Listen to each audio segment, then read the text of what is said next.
But one day I went into the yeshiva, and there was in the office of the yeshiva, and there was a message on the recording, on the answering service.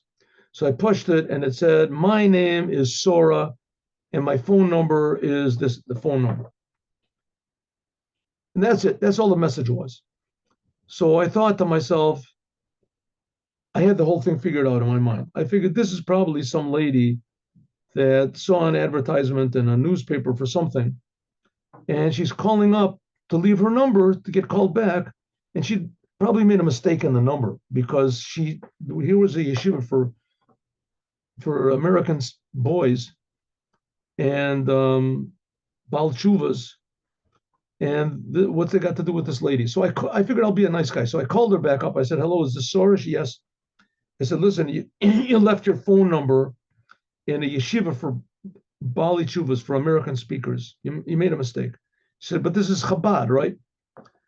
So I said, "Yeah, it's Chabad, but this is boys for that are getting interested in Judaism, and it's gotten." She said, "But no, that's what I want, Chabad." So I said, "Well, what exactly do you want?"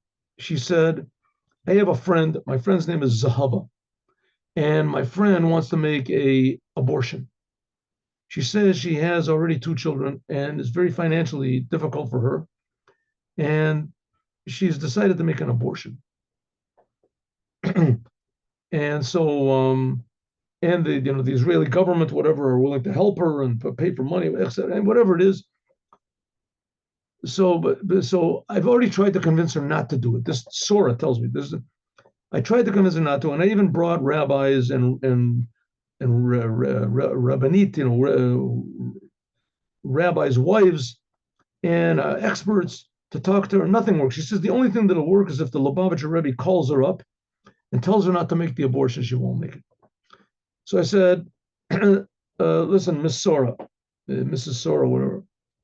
I'm sure the Lubavitcher Rebbe would not want her to make this abortion, but the Lubavitcher Rebbe is a very, very busy person, and he can't call up everybody that calls him. I mean, he receives more letters than the President of the United States. That's what they say. So we can't call everybody. But what I am willing to do, this story happened like 40 years ago. No, 40, yeah, 40 years ago. 40 years ago. Something like that, yeah. So I said, what I am willing to do is I'll write a letter to the Rebbe, and I'll say that Zahava wants to make a abortion. What's Zahava's mother's name? And that she requests a blessing from the Rebbe not to do it. And she's having problems with finances in the home. And let's see what the Rebbe says. So she said, "Okay, I'll send in a fax." Those days they had faxes. So I said, "Okay."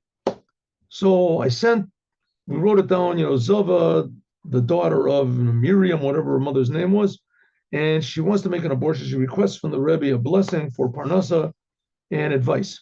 So I sent out the fax.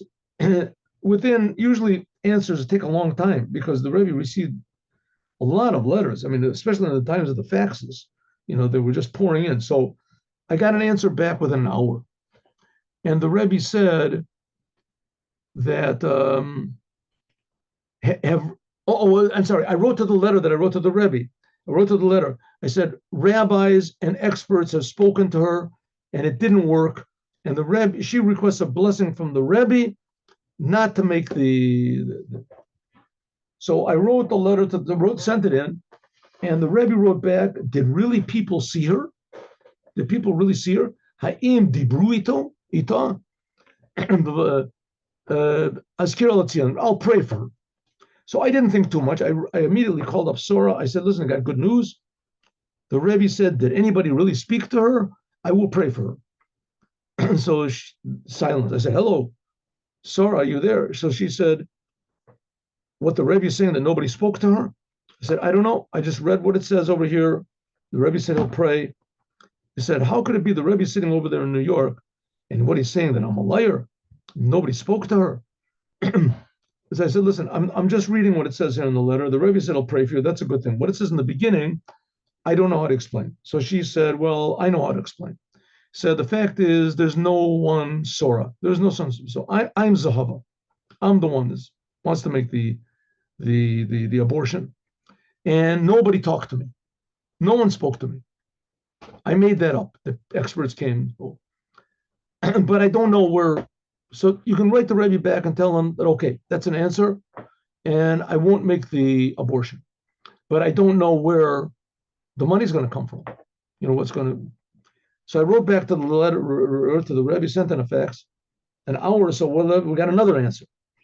The second answer said that it says in the Mishnah in Sanhedrin that anyone that saves one soul, it's as though he's saved the whole world. You and the merit that you're saving the whole world is God will provide you a blessing in finances and livelihood. That's what I told him. Now, what happened afterwards, I don't know.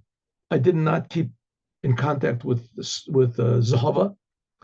But the interesting thing was that, the Rebbe didn't know who this baby was going to be. Maybe it's so important to give birth to a baby. There's some people nowadays that life itself is not important to them, life, even after the child is born. And to the Rebbe, a fetus was so important that he took out from his time and from his, I don't know if it was, the blessing, or it was just a prophecy that was going to work, or it was both, whatever it was. But the Rebbe blessed this lady that she should have finances. So for sure she had a child. So the point is how important every human being is in giving birth. And that's exactly what God did when he took the Jews out of Egypt, as there was a lot of them were saying, listen, maybe I should just abort the whole thing. 4/5 of the Jews stayed back. But the 1/5 that went out, that was because of the blessing of Moses and of God that the Jews got out of Egypt, the birth of the Jewish people. Tonight we're going to celebrate it. Have a happy and a kosher Passover with Mashiach now. And don't forget to lean over when you drink the 4 cups and when you eat the matzah. And that Hashem should have mercy on us and take us out of this terrible exile that we're in and show us revealed miracles and, deflate our enemies with the minimum amount of casualties possible. So Yakiru v'yedu, that the whole entire world will know, like we say in the Aleinu prayer, that all the evil people in the world will stop being evil and they'll turn to God, and the United Nations will really be united under the Creator of all of the nations. Have a good day and a good holiday, a happy holiday with Mashiach. Now we'll see each other on Chol HaMoed Passover. Shalom uvracha. Well, good Yantav. Good Yantav, everyone. Thank you. And if you receive my weekly Devar Malchut, you can see there's a song that I put in the beginning. You receive my not Devar Malchut. Yes, I got one today. A song, right? So look at the song. It's a happy song, and tell your friends about it. Also, I have, like I said, a cappella songs. I think I'll try to figure out a way to send them, and in Chol HaMoed I'll send them, because you won't be able to listen. I mean, the custom is not to listen to instrumental music on the days of the days of counting the Omer. So I have Chol HaMoed is fine. Chol HaMoed. Some people listen to Chol HaMoed, but on the other days, there's all the other days of the counting the Omer.